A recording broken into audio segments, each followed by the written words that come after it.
Welcome everyone to another episode of the Passion Pit. My name is Cream7 and I'm joined by my co-host Matt, and we have a very special guest today. His name is Jace. He is the Call of Duty General Manager of Convoy Gaming. How are you two doing today? Doing good, man. Thanks for asking me on. Thanks for having me here, dude. Of It's gonna be a course. fun one. After the seven tries, we're here. We're finally here. We got Hey, it. for got it anyone locked that in. doesn't watch the blooper reel, make sure you go watch the blooper reel. Blah, blah, blah, blah, blah. That's gonna be in it too. The blooper reel of me fucking up the fucking intro 15 times in every episode. But we got Matt, we got Jace. Matt, how you doing? I didn't really ask you anything, Matt, but how you doing today, Matt? I'm doing great. I mean, like Jace said, hey, only 7 tries on the intro today. So, I mean, It you're was averaging 4. Calm down. Okay, yeah, we'll go for it. We'll go for it. I mean, that's still pretty good for you. I mean, we're averaging 4, 7. It doesn't matter. Dude, we're here. We got past the hardest part. Got past the intro. But as we I'm said, blaming the camos. I'm blaming the camos. Dude, The fucking camo grinding. There's a hole in Crim's desk right now, guys. There is. There is a hole. There is a hole the size of his fist in his desk. Yeah. Yeah, that happened. If anybody was wondering what the camo grind does to you mentally, just yeah. Look at Crim's desk. Yeah, take a look at his desk. yeah.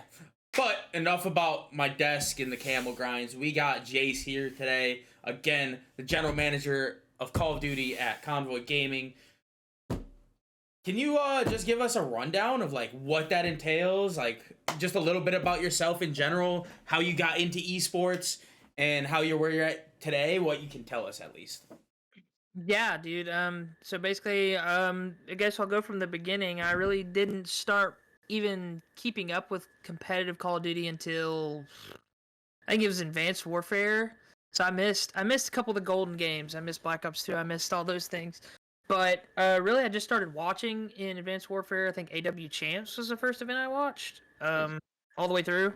So that was a good one. And then from then on, it kind of was just, I was 15 at the time. So it just kind of entailed of me playing GBs with my friends and just kind of, we definitely were going 7 and 20 on ladders, but we were trying our best. We were doing our best. Not 4 and 23. Yeah, 4 and 23. Shout out to Tom on that one. Sure, we had a couple of 4 and 23s on there. Probably a lot worse than that, honestly. But no. So yeah, I just started doing that, and then I never really started actually trying to like compete until around BO4. I went to Fort Worth with a couple of my IRL friends from where I'm from, and a couple other people did not go well. That was I had no business. We were going to Fort Worth anyway. That was going to be my first event I ever attended, which it was, but I was like, screw it, why not play? And yeah, it definitely opened to my eyes on how good you actually have to be to even try and compete, because boy, was that a fucking slam. Boy, was that the fastest DFR you will ever see. But so yeah, I started competing in Black Ops 4. After that, I didn't really have a sense of like what the importance of like pro points and that kind of thing really was. So I kind of just got the best team that I could get. Shout out to those guys. And then I took my passionate 19-year-old self and drove my car from Texas to Florida. Wow. Yeah, so I hopped in the car with one of my teammates. He's from Lubbock. So if anybody's watching this and you're from Texas, you know how big Texas is. So I'm from Southeast Texas, and Lubbock is Northwest Texas. So he drove 11 hours to me across the state. We drove 12 hours to our other teammate's house in Tampa. And then the next day we drove, I think it was 5 hours from his house to Miami. Wow. I did that at 19 years old because I was a kid that wanted to play Call of Duty. We did a lot better, and mainly the reason we played at that event because was back in the day all you had to do was get, I think it was top 16, maybe 32 at the Open to qualify for champs. Back when it was like the open format still. Yeah. So we did that. I think we ended up placing like top 64 or something. Like for my first real event, it wasn't bad. I had a lot of fun. I think that's still I have a soft spot for BO4 because I think that's the game that I was probably the best at to this day. And then going into Modern Warfare, I played Hardpoint on Azir Cave. If you remember the P2 hill on Azir Cave with the tower in the back, we had full control. Someone spawned behind me, and that was the last time I ever played the game. Oh no! Yeah. MW19, but Fuck that game. Fuck that game and squad spawns, dude. Squad spawns made me go from being a kid that drove 18 hours to get top 64 in an event to dropping it and never wanting to play again. Like Fair. I have a fair hate for that game, and I just don't like it. But yeah, after that, I kind of just hung out and went to an event here or there. And then, because I made a couple friends that were still competing, and really didn't really do anything with COD until Vanguard probably is when I started trying to do, because I still wanted to stay connected because I had a lot of friends in the scene, and I wanted to stay connected with like all my friends and have an excuse to go to these events because like this is around the same time like I'm graduating, I'm getting out of college and like getting a career job, getting a real job, so like I still wanted to be a part of competitive Call of Duty and like the challenger scene and stuff. So I figured that doing management was probably the best way for me to do that and give me a good excuse to be able to go to events and still be involved with my friends and do all that. So I ended up joining Shady Kings. Shady Kings had a short stint in competitive Call of Duty for a few years. We sent a couple teams to locals. I think during my time there, I think we ended up sending 4 or 5 teams that won locals. And then obviously the first like achievement that I ever got as a manager was our Toronto Major 3 team in Vanguard, which consisted of 2 Real, Major Maniac, Neptune, and Brack. I had to beg the org. They were already thinking of getting out of COD at that point. I had to literally beg the owner. I was on my hands and knees. I was like, look, dude, this team is not picked up. They're gonna at least get top 3. Like they're gonna do something crazy. They're gonna be really good. And at that time, that was when like the Toronto Academy NA was running challengers, like with Scrappy, Vickle, Hixie, and who's the other one?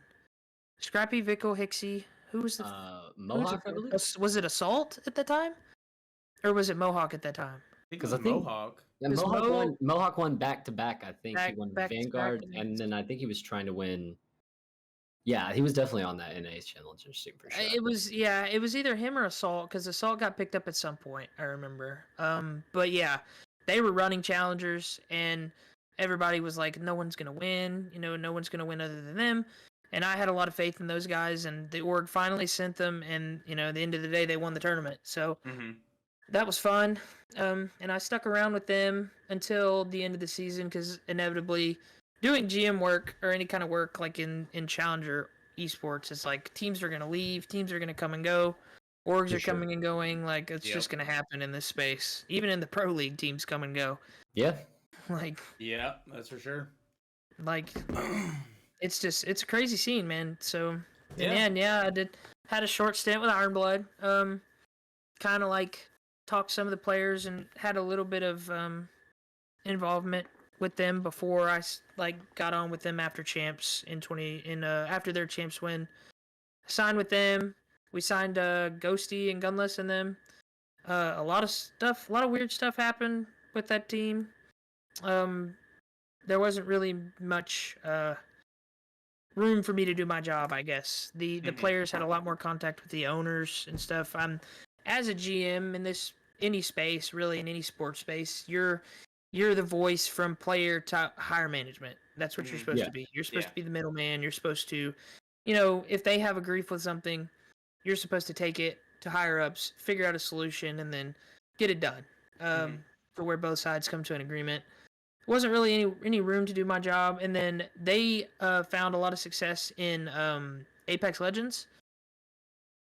So that's where they are currently. They are a pro Apex org. They do really well in I think there's Apex South region. Apex, and they do really well. They compete with Moist. That's like their number one competition. They're doing really well. And then I kind of met Jerry, who's the owner of Convoy. I met Jerry at Raleigh and talked to him a little bit. And then later on down the year, I was kind of looking for a spot, and Jerry hit me up, and here we are. So now we're getting ready to go into the season, and that's pretty much my whole rundown of how I got into this thing. Yeah, and I mean, I'm happy that you're here. Not only still in esports, still in COD, but even on the podcast. I met you. When did we meet? In Boston? Yeah, I don't know. Or was it Raleigh? I don't know. I was at both of them. I think we may have like briefly met in Raleigh. And then we actually like talked and hung out a little bit in Boston. Yeah, at the bar, because I remember it was at that bar across the street. Dude, no, don't get me started on that, dude. I was trying to go drink for drink with Shostin, bro, and that guy's a fucking animal. Oh man, bro, I remember you bought all of us drinks. You bought us shots of what was it, Jaeger bombs? I think it was Jaeger bombs. Oh my god, it was Jaeger bombs. It was like me, you, Shaw. I think Javid was there, and maybe Tucker. But like, we hung out a little bit there, and then like we talked to. Did you went to Champs, didn't you? Yeah, I went to all the events. Yep. I don't think I saw you very much at Champs though. Yeah, I was kind of like, I was in and out of Champs. I was like, I showed up Friday because I couldn't really take off any work. So, and the only reason that I ended up going is because I actually had a free room at a hotel on the Strip in Vegas from from earlier in the year. My buddy got married in Vegas. So nice. Like in like 3 months before, I was in Vegas for like a weekend, and it was actually the same weekend as the Texas Major, because that's why I couldn't go to the Texas Major, because I live in Texas and that's the one I always do. And I happened to be in Vegas on the weekend of the Texas Major, so I didn't go. And then so I went to Champs, and I was there. I showed up Friday, like late Friday, and then really wasn't like around the venue that much. And if I was like either sitting in the rafters with like Jaden and Gersh and them. Yeah. Or like kind of like roaming challengers a little bit. Yeah. Yeah, I was like, Champs was like a blur to me. Honestly, like every major felt like a blur to me this year, except for, honestly, they all did. It's just I just remember some of the year. I remember the parties more than the actual events. It seems like that's the best thing though, dude.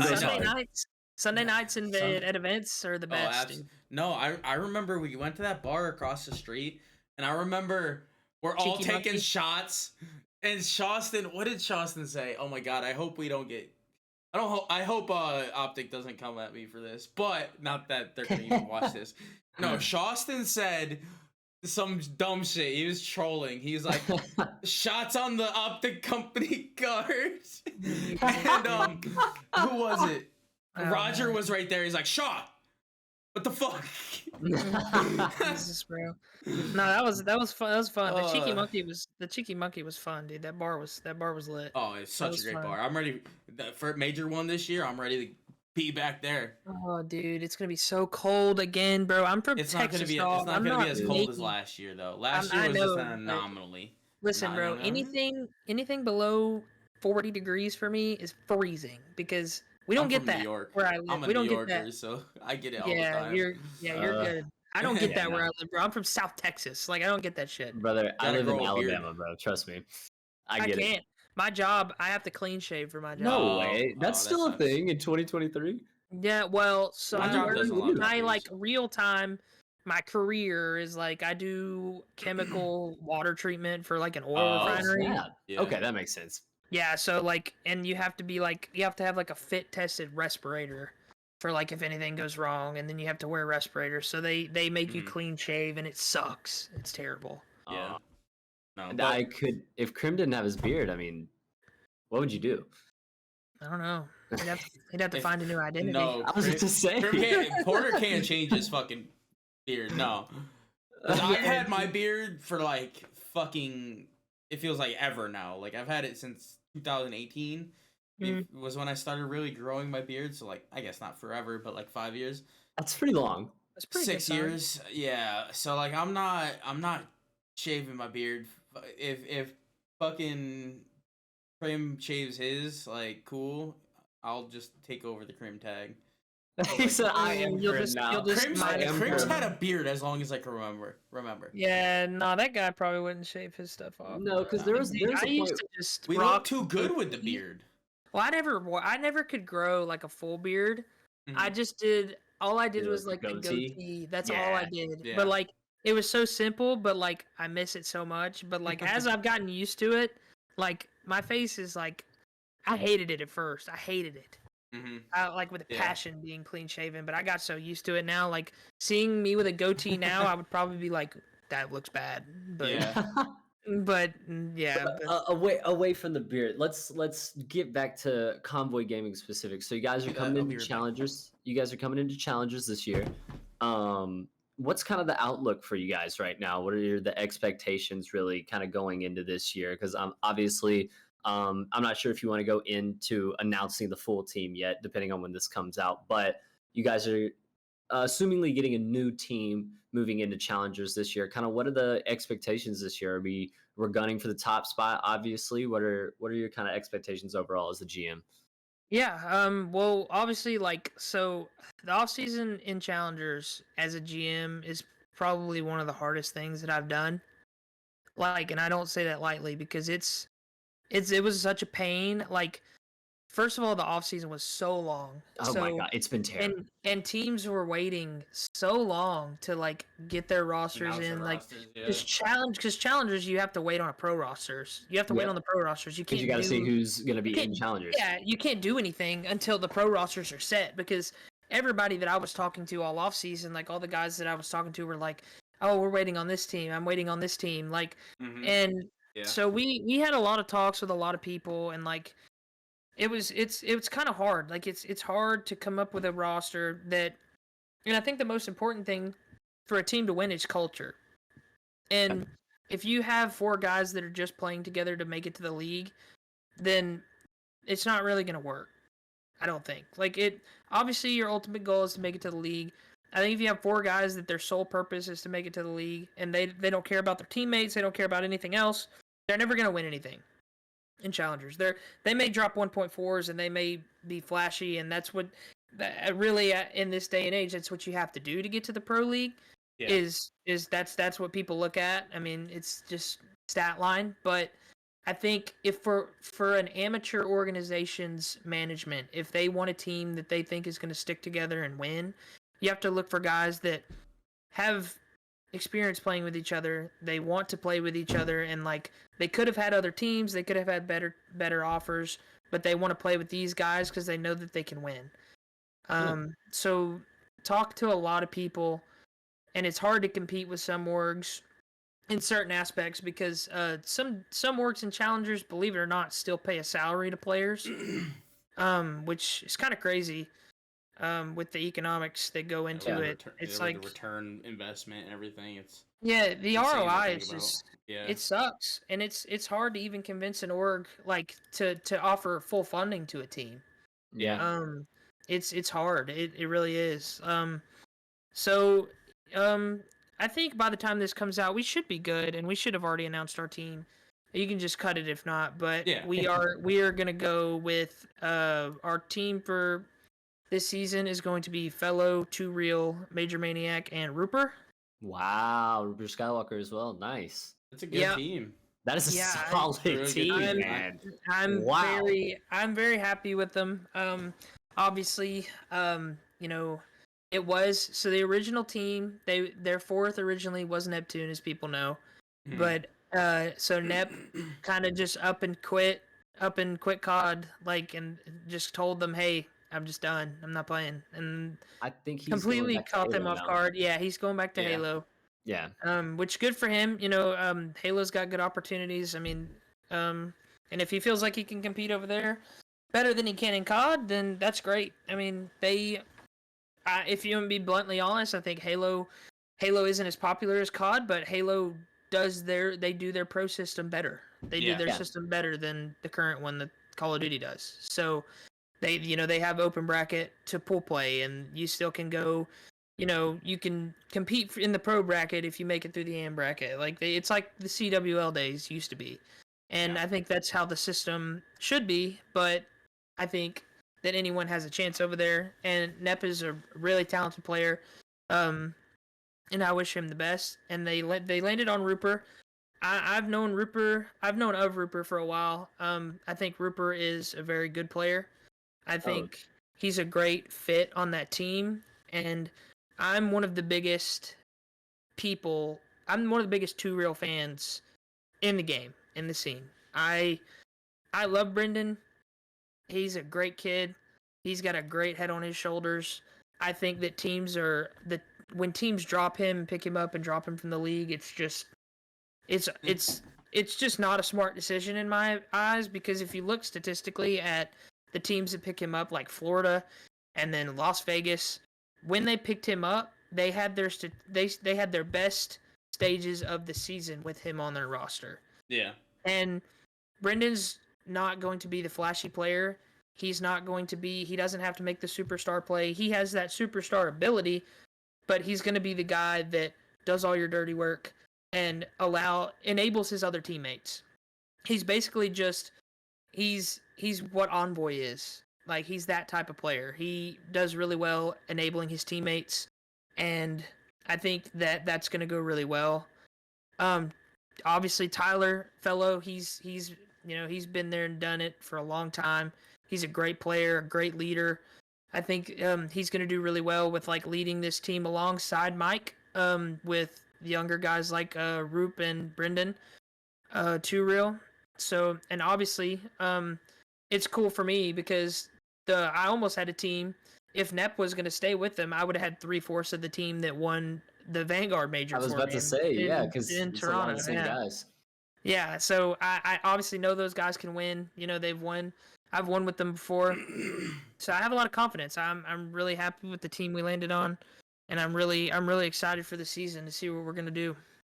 Yeah, man. I mean, it's really great seeing you guys pick up such a talented team, especially getting Rupert in there as the fourth too to replace Nep. I mean, I love Rupert Skywalker too, man. I've gotten the chance to cast him time and time again. I mean, every time he's out there, I mean, you talk about guys who look flashy. I mean, he always is looking flashy, but you have a really good team that seems like how you were talking about 2Real. I mean, all of those guys have been willing to make kind of the dirty work plays and do maybe not the stat-wise play that's going to help their stats, but help their team win. And it really seems like you kind of got a group of 4 guys who all, like you said, all are on that same mindset of they don't care who's going out there getting the kills as long as they're getting the win, right? And so, like you said, that's exactly what you look for when you're coming into challengers to win, because like you said, a lot of teams are just going to be kind of 4 solo guys, right? That are all just running for kills, all running for teams. But it seems like you really have a good core 4 that's going to work together. And really, I think you guys are going to find a lot of success, man. I mean, looking at some of the other teams that have been formed already, I mean, that's up there as far as teams that have been formed already. Yeah, I'm glad. I'm really happy with the guys we landed on. Like, I think challengers this year is going to be the most stacked that it's been in forever. Yeah. Like if you just take a couple of teams off the top, you have the team like Houston Spartans. Like, also, I want to give a quick shout out to Houston Spartans, dude. I love the fact that Spart's parents are like getting super Mama involved Spartan, with the Papa scene. Spart, baby. Yeah, I love the fact that they're getting super involved. I like the branding; they're doing all for it. So shout out to them.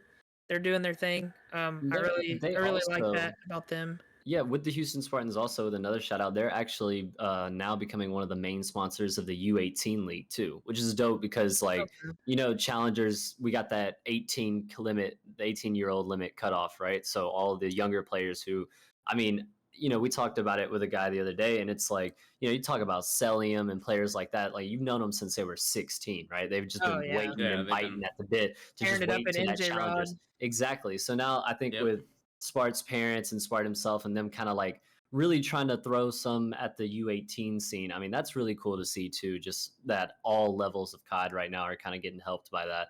And I mean, if there's more teams and more orgs like that kind of come out in the next few years and we kind of get challengers, I mean, like you said, it's stacked this year, man. I mean, this is one of those years where you could you could line the teams up on the wall, throw a dart, you'd be like, yeah, they could win it. You know what I mean? It's like it's gonna be crazy, man. It's gonna be It's gonna be a nuts year. I think the U18 thing is cool. I didn't know about that actually because I know a lot of kids. There's a lot of U18 kids that are really good. That Cracked, like the swag checked. He's really Swag good. check. Oh my god, Works he's in so New good. York. Dude, Yeah. he's so good. Mythical's really good. There's a lot of U18 kids that are really good, and that's cool that they're doing that. But yeah, dude, it's gonna be.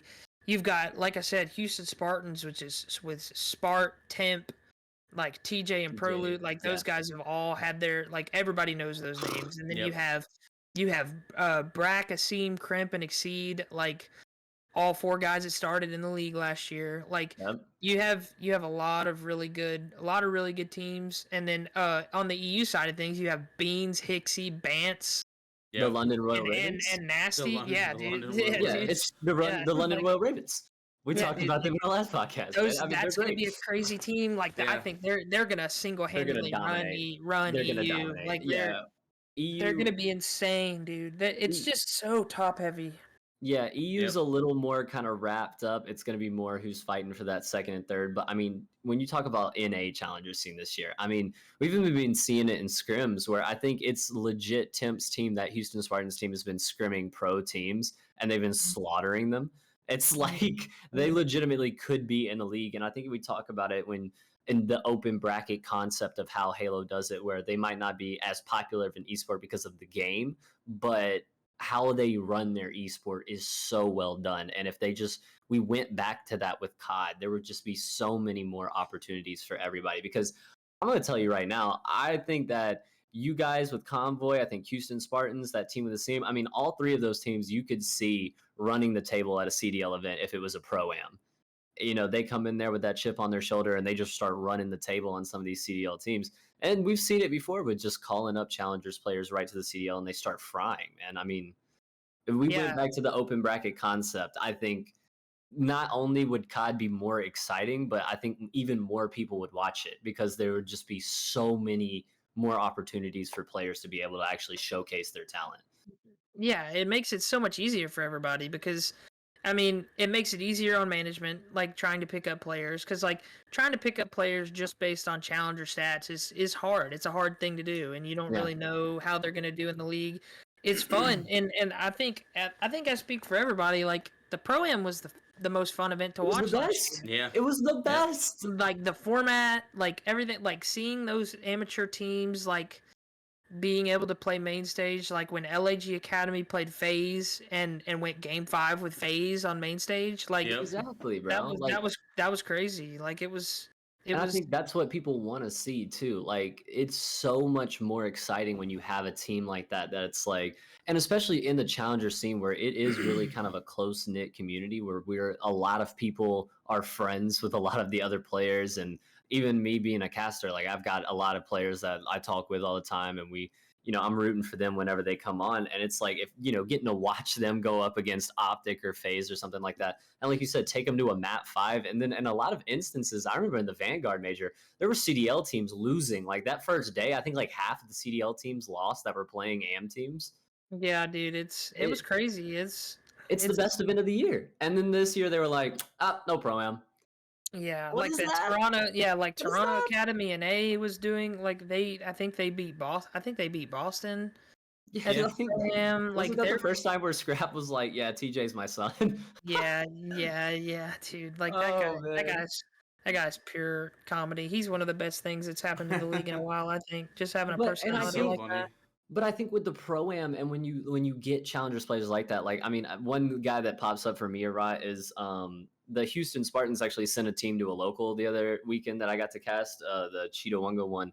And I mean, you had Reciprocity and Combo literally like taking their shirts off and throwing them across booths. Yeah, and we sent. Like, I love that, man. And like, if you got to see teams like that go up against Optic and stuff, I mean, there's nothing better than that. Yeah, we sent Rep's a good kid too. We sent great, him. Man. We sent him to a local. That's one of the kids we sent to a local with in one of the off-season locals with Shady Kings was Rep and a couple kids. I think he played with Brack actually. It was It was like Brack, Rep, Profizi, and someone else. It was a crazy team. He's gonna be one to look to this year too, because I believe he just turned 18.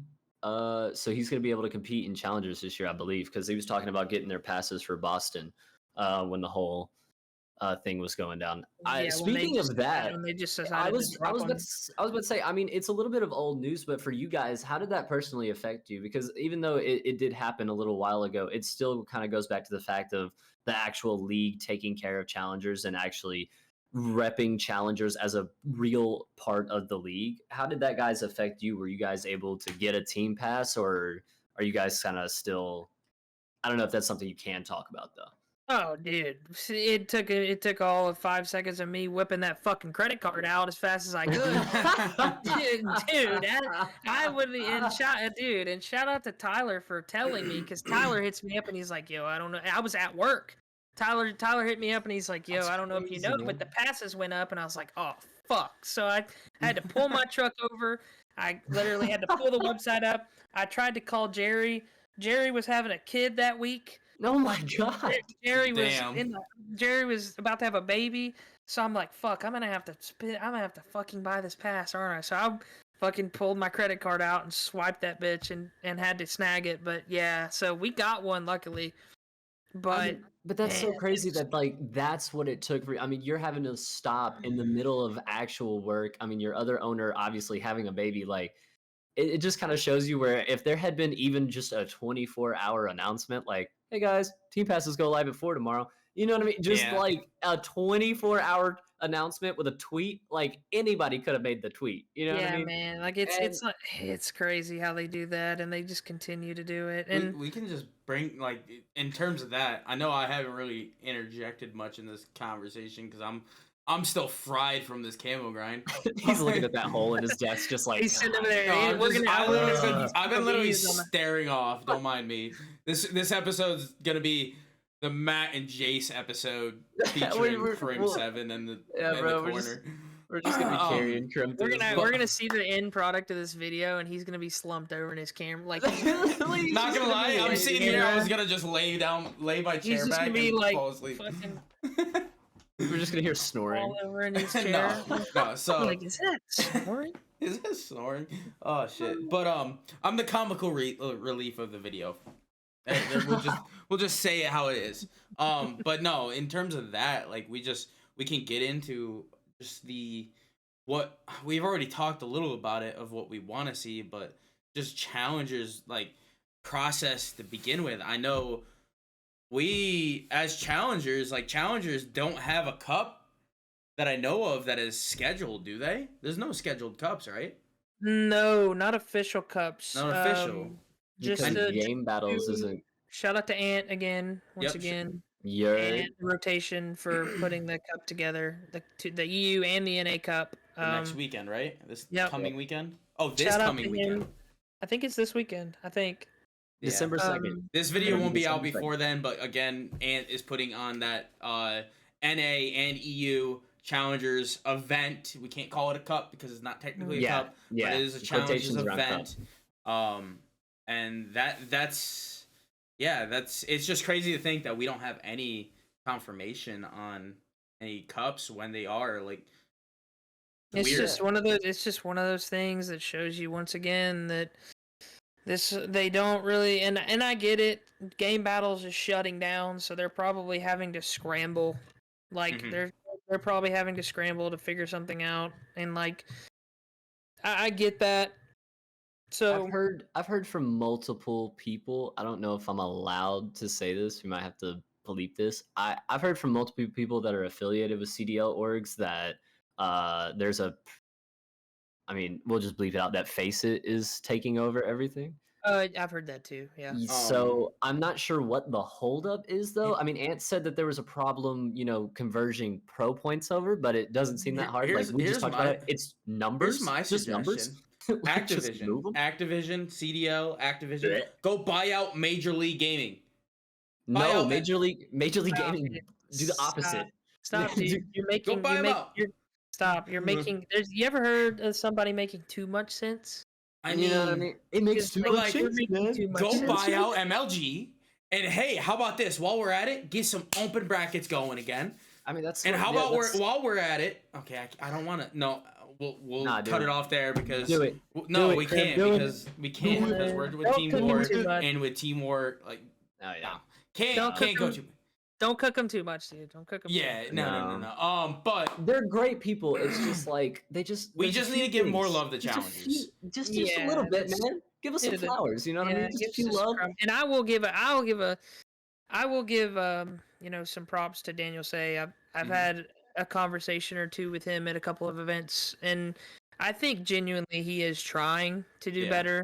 There's just a lot of obstacles that overcome for stuff, and that seem like simple things, but like there's just a lot behind the scenes that go on. And the few conversations, like the one or two conversations that I've actually had with the guy, he seems like he's genuinely trying, and he's genuinely doing his best. Like and these conversations that I've had with him have been like in the challenger room. Like he watches challengers, like he sees how many people like play and want to play and get into it. Like I don't know. I think he's trying, and there's just a lot of things that hold stuff up. But like, you gotta do something at the end of the day, man. Because I don't know how many more years that this league can survive with the way that stuff's going, especially challengers. I don't know how many more league or how much more time that they're gonna be where they're gonna have orgs like sending teams, and if orgs can't send teams to events because there's no money in it, then I mean no one's gonna go because their full time is trying to make it as a professional, and they can't do that if they can't afford to they don't have a job and can't afford to go to these events. Like I don't know. Yeah, and look at all the teams that have been dropping out just because it hasn't been viable. Like last year we had Iron Blood. I don't know. Also dropped out. Team Moore dropped out. ESG this year. Yeah. Whether they end up putting up a team later on, I don't know. There's just a lot of teams, a lot of those big name teams who have been, some of them new, some of them old, just been dropping out, and it's because it's not viable. There's no, again, back to it. There's no return on the investment, and it's just a lot of teams. And I know the owners of these teams personally, and they want to be in the scene. They want to be in challengers. They want to be in COD because they have just as much passion as the players. That's the reason why they go out, and some of them. That's the reason they go out and fund these teams to go to these events, because of the community, and they want to be a part of it. But it's just not viable. It's not feasible. It's not viable. I mean, as a business person, like you're running an organization, you can't just keep throwing money out the door if you want to be successful. Like you can't just burn it. You can't just be sitting there burning money, and it's just the tough part about challengers right now. It's just like Krim said, the return on investment is just not there. It's not there in any sort of capacity. So, I mean, if the league can help out a little bit, I think Krim, he's making a lot of sense with the open bracket. I mean, I think that's the way you fix. All the problems. We've done it before. It's the way you fix all the problems. It's the last time that Call of Duty was at its absolute peak was the CWL, and getting to watch literally those crazy things happen. The only thing though is I will say those games were also better to watch. And I think with MW3, this current MW3, and then potentially I think the rumor is, or what's being talked about, is the next COD is definitely a Treyarch game, and it's gonna be a Black Ops game. With what we have coming up and the potential we have, COD Treyarch making a COD that over 4 years they've been working on this. That's what the rumor is. 4 years. Treyarch has never had a 4-year cycle to make their COD. And personally, I'm biased because I love competitive, and the best competitive CODs have always been Treyarch. That is, without a doubt, all you fucking Infinity Ward fucking fanboys can get the fuck out of my DMs, get the fuck out of my comments. Treyarch's a better competitive COD, 100%. That's without a doubt. Whatever you like as a personal COD is up to you. Fuck off otherwise. Look, man. Treyarch don't. We have potential here. To make have a great COD come out, and hopefully we can get this ball rolling with challengers growing and CDL. Like the CDL viewership's still there. We still have that CDL viewership. I don't know if we're switching to YouTube. Staying on Twitch, I don't know. We have that viewership. Let's get this going, and let's make this succeed. That's all we want as a challengers, as CDL pros, owners, coaches, fans, creators. Everyone in the scene just wants it to succeed, Because the more that the scene succeeds, everyone succeeds, and everyone's happy. The fans are happy because of it too. Crim's got me wanting to run through a wall right now. Okay. Yeah, I was about to say. Let's send Crim up there, bro. We need Crim to be the official representative. That needs to be like an intro to a montage or something. Yeah, right. You know, they Crim 7 for CDL Crim rep 7 for 2025. Crim 7 for Challengers President. For Challengers President. No. Challengers President. No, but seriously, I mean, you're not wrong in the slightest, man. I mean, I think there's definitely potential. I mean, we talk about it. I mean, Treyarch doesn't fucking miss. I mean, in the heat of battle, they don't miss. You know what I'm saying? I mean, every title that Treyarch's put out, I mean, is a good game, especially for competitive. I mean, and everybody still talks about it. What's the last best competitive COD right now, off the top of your head? Black Ops 4. Well, ever? Okay. Are you talking about ever? No. What's the last best one that we had? Oh, Black Ops 4. Black Ops 4? Okay, that's fair. Black Ops 4 was godlike competitive. It was godlike. It was so you know fun. What I'm saying? Treyarch, listen, bro. Treyarch, I think Black Ops 4 was a great game. I think Cold War was a good game. And for how long? For how long it took, like, make it, yeah. They had to make it. It was a good game. The bottom line is that Treyarch has never made a bad Call of Duty. No, and I was gonna say, I mean, they're the first developer of any Call of Duty to ever have a 4-year cycle on development. So, if they swing and miss here, I think after that, like it's over. No. It's Jover. It's over. We gotta hit a dinger, man. We gotta hit a dinger. They have to hit a gosh damn home run because. And I think they will. I like to hope that they will anyway. I love Treyarch. They always make great games. They've never... The Black Ops series doesn't have a bad game, I don't think. It's the... I don't know. They have their core values aligned with most people. Yeah. They don't have the well, I say most people. The people that actually care about the game, not the casual players that just... play it on their 60-inch TVs after a long day of work. They have Call of Duty in their mind, where I think other companies have money on their mind.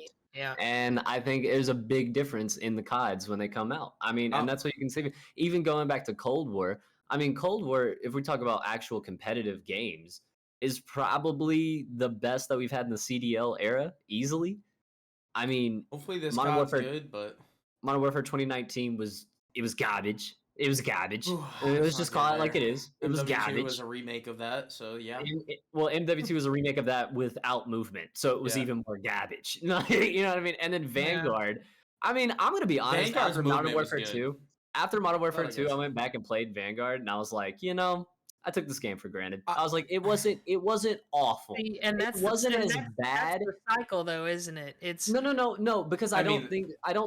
Think the same for played, MW2 and MW19. So yeah, when we played MW2, I even thought, I was like, nah, this is bad. And playing Modern Warfare 3, I'm like, it's better than Modern Warfare 2. Modern Warfare think Vanguard's still not an anomaly. I think if Modern Warfare 3 would have a couple, if they had a couple maps that were dedicated to making good hardpoint maps, then I think this game would be great. I think this game would be great. We talked about it. If we could just take a few of those maps from Modern Warfare 2 and just slide them into the competitive map pool, I'm not gonna lie, they would play 1,000% better than they did last year. Yeah, but I'm just saying in general, we need. Okay, I'm saying this again. I said it in the last podcast. I'm saying it again. Thank you, Ant. Thank you, Shotzi, for saying what you said. MW2 maps are garbage. 90% of them. They're not good. These maps we have right now aren't it. They are not good. They were nostalgic. That's it. They were made for fucking back then. They were made for 2009 movement. They were made for 2009. How you play the game. Bro, the game has changed so much. Jace has an opinion that I'm not gonna like. Jason's got it. He's about to say, bro, you guys are tripping. No. Okay. These maps are not good for competitive Call of Duty. Oh, absolutely. They're trick-shotting maps. But as far as Call of Duty maps, they're fun pub maps to play. I don't know. I don't even have fun in them. They came out when Hardpoint. I don't even think Hardpoint didn't exist. So they're not building these maps for Hardpoint. I like the fact that they brought the maps back, right? Because they're good maps, they're fun maps. We've all played them before. It gives you that nostalgia feel to the game. But I do think that that's just them being lazy and they've A swung little. against for their MW19 and MW2. They've taken two huge swings and missed both times on maps, because the best map that they've given us is Gunrunner, original map, I think, and that was on a bad game. That was on the worst game in the series, I think. But they just don't like the maps that they give us. Another thing we brought up. Yeah. So another thing we brought up is how you said they're good for pubs, right? But like it seems like all these maps, they're just made for 6v6. Like, and you could tell, like, there's so much space on the map that just seems like wasted space. Like, why is this even in the game? Like, you could cut the maps. Oh, well, you could cut the edges off the map. If you know what I'm saying. Like, you could make a square around half the maps. Like, I think if you're playing Karachi, right? That B-bomb S&D where you can go 50 yards behind it in back bridge, and there's a whole plat area back there. Like, why is that there? Like, you could take that fully out of the game, and it wouldn't matter at all. You understand? And like, I think on a map like Invasion, like we talk about that back hard point that's like legitimately the entire back building. Why is that there? Why is the building even back there? Like, you could cut it off. Who tweeted out the other day and said, "God bless whoever's trying to break that," or it was something like, "There's no way I'm gonna." Oh, Octane. He tweeted out. He's like, "There's no way I'm gonna be watching teams try to break this hill on Invasion for the rest of the year," right?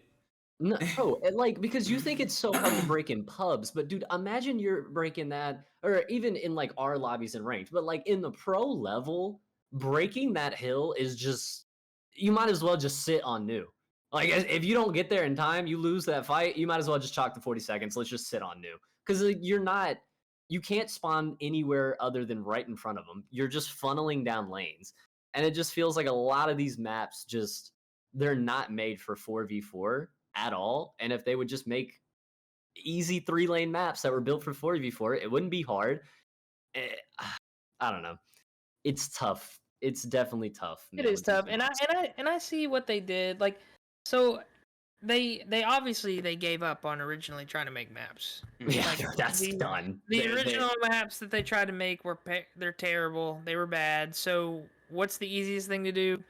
Get maps from a game that's from the most popular, one of, if not the most popular COD of all time, and just throw them in there and say, here's good maps, play them, which is fair. Like I said, I enjoy playing pubs on, like, I enjoy doing my camo challenges on Rust. I do. It's as frustrating as it can fucking be. Way too much Rust.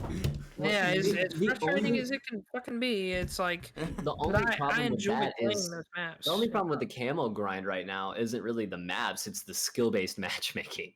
It's that's like the biggest issue. Fuck that. I feel I'm loading in. We could talk about it forever, but the fact that I'm loading in and I'm looking across and I'm seeing iridescent and crimson skins from last year, and I didn't even make it out of Diamond 2, brother. Like, you got to be giving me a break. There's no way. Fuck those guys wearing crimson skins. Anything below iridescent, they're trash. I'm doing camo grinds while they're running around with their little fucking fully tacked out MCWs, and I'm shitting on them. And I was in fucking free for all yesterday doing the camo challenge, and I'm talking to these guys, literally talking shit to them because they suck. But you're playing free for all. Like, dude, I'm over here playing hardpoint, and it feels like I'm legitimately going up against the squad of I've been playing Rush 24/7 for 3 days straight. I'm currently your brain is I'm currently 14 fucking challenges away from getting the final camo. I have been grinding that shit, and let me tell you what. Brother. We can go on about SBMM all day long. We can do all that. We already talked about the maps. What else? We're coming up on the hour as well. Yeah, I'm on 55 minutes. Holy fuck. Yeah, we can talk about it all day. I think the game's good. I would love to see more maps that work for competitive rotation as well. Hopefully we can get some, because I'm getting tired of seeing the same map pool. And if I see a Wasteland Afghan fucking vote, I'm literally backing out every time. Bro. The one I begin, Wasteland Estate. Bro, you pick between those two maps, bro. But no, so like, I'm excited for this upcoming year when it comes to the CDL and just challenges in general. It's definitely going to be a good year. and I'm excited. I'm excited to see what teams really stand out in challenges, because obviously we already talked about there's a lot of really good teams. Teams are stacked this year. The top part of challenges is going to be fucking stacked. And who's like, we're probably going to see a lot of changes in the league too. Even though like the CDL right now is changes. they every year we say the same thing. The CDL is just like the teams are getting more and more stacked, but like it's just going to keep happening. Like the top is 0.1% is going to prove themselves. It all comes down to money, bro. Those Yep. top 4 teams are the top 4 orgs that are willing to spend money, and Yep. they're always going to have the top 4 teams because they're going to pay Exactly. those players. So it's always going to be top heavy, but that leaves a lot of room for, you know, those bottom tier teams to make changes and bring up those challenger players and give them a lot of opportunities. And we see it every year. I mean, there's at least, you know, 4 or 5 guys that get picked up from challengers. So it's going to be interesting to see who those guys are. There's probably going to be 2 to 3 teams that are going to have a pretty different look by the end of the year in the CDL. Dude, if you want me to give a hot take real quick, we love it. We love hot takes. On the end of the thing, I'll give you a clickbait for the beginning. I think if Optic doesn't win the first event, I see them making a change. Wow. And here's what I would like to say. What do you think the change is going to be? And I think I know what it's going to be, but what do you think the I think, and it's probably not going to be the one you think, because I think the one that you're thinking is Dashy. But no. Okay. Well, I don't think that Shotzi and Pred are going to be able to play. I don't know if they're going to be able to play together that well. I was going to say the same thing. I think they're just the same player. It's too much talent on one role, and I know that's a weird thing to say, like when you're looking for a team, but it's like, you saw, if you really watch content and stuff that people put out, you saw how AG talked to his teammates on Surge, and how aggressive he gets with people. Not aggressive, that's the wrong word, but like how like hyped up he gets talking to his teammates about when they do shit wrong. And I don't know which one of him or Shotzi are going to take the backseat role in a sub role. Yeah. Because Shotzi is kind of like, I think it's kind of understood that he's like the face of Optic COD now. It's kind of understood that he's going to be the guy that's going to be with Optic until he retires. He's not going to go to any other teams. He's not going to leave the org. Yeah, he's going to be. He's not going to be exactly. He's not going to be as undroppable as Scump, but he's in that role. Yeah. So bringing Pred on, I think it's a great idea. It's just, if they can't figure out which one of those 2 players is going to take the back seat and kind of play that, you know, rat sub role that's not going to have the flashy numbers and flashy stats, and I think it could lead to a quick team change or quick exit. Personally, I think with that Optic situation, I think if they want to succeed the best, you have to put Shotzi in that kind of rat role. Because I actually think that's when he plays his best, is when he's ratted up in corners.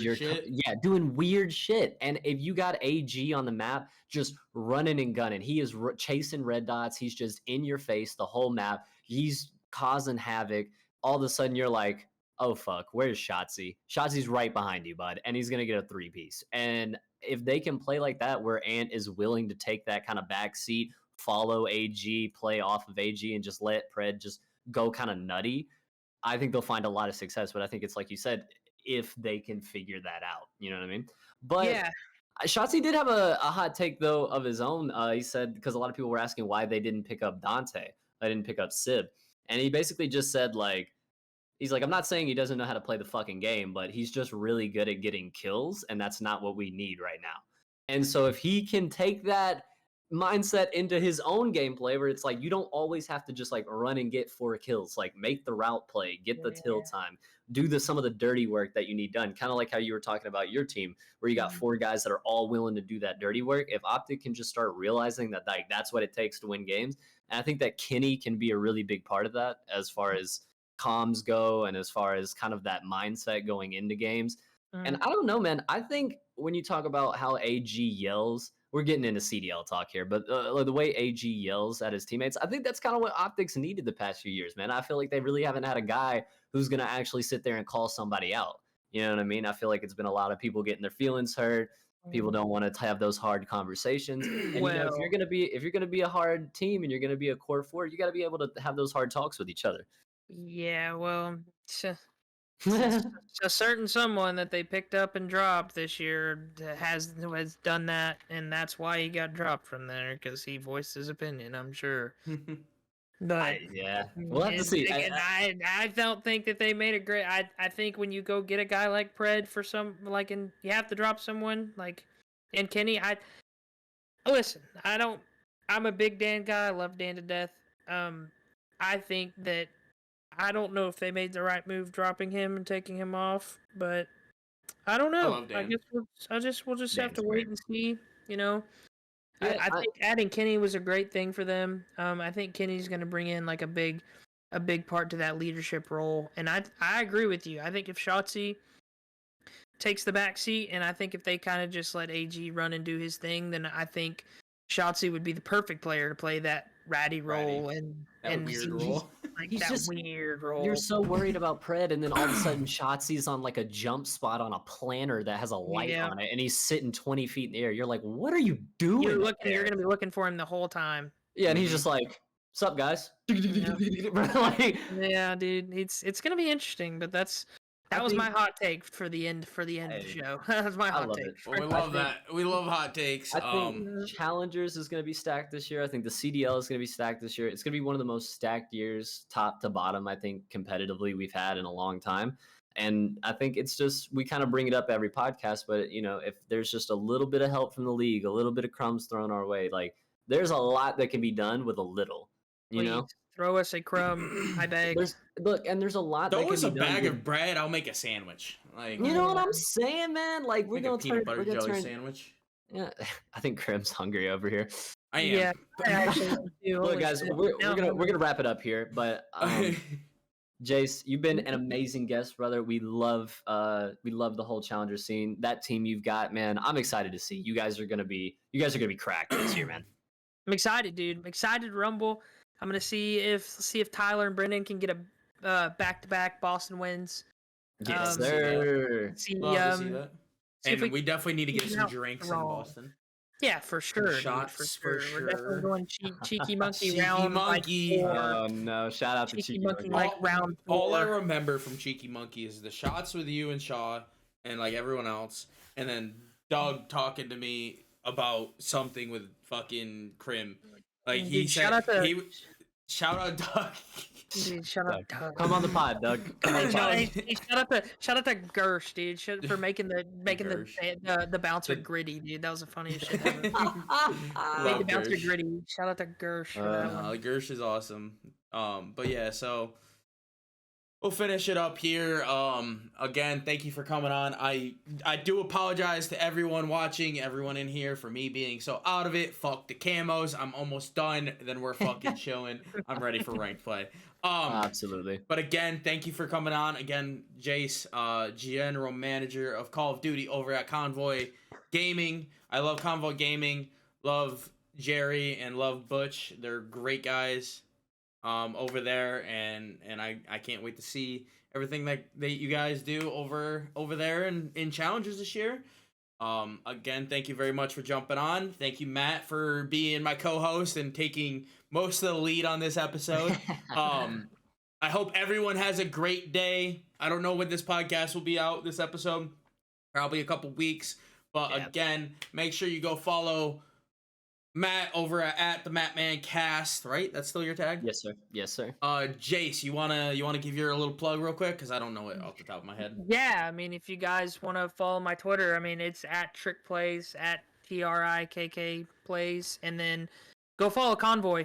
We're gonna be trying to up our social media a little bit this year and try to do a little content with the team here and there. So keep an eye on some stuff going on Twitter. Love to hear that. If you want, hey, if you need like a little special guest, I'm always down to stop by. Even if we do some content at a major, I love doing content at majors. Yeah, for sure, dude. I'll hit you up for sure. We'll get something. Love that. Again, thank you. Go follow Jace. Go follow Matt. Make sure you follow Team War on Twitter, and make sure you follow that guy named Crim7. He's an asshole sometimes, but I'm sure you'll love him. Thank you again very much for stopping by. Make sure you like, comment, and subscribe. I think this is gonna be on the Team War YouTube, but make sure you do it on everything. We deeply appreciate it. Thank you again for everyone that joined. Thank you again for watching. Peace out.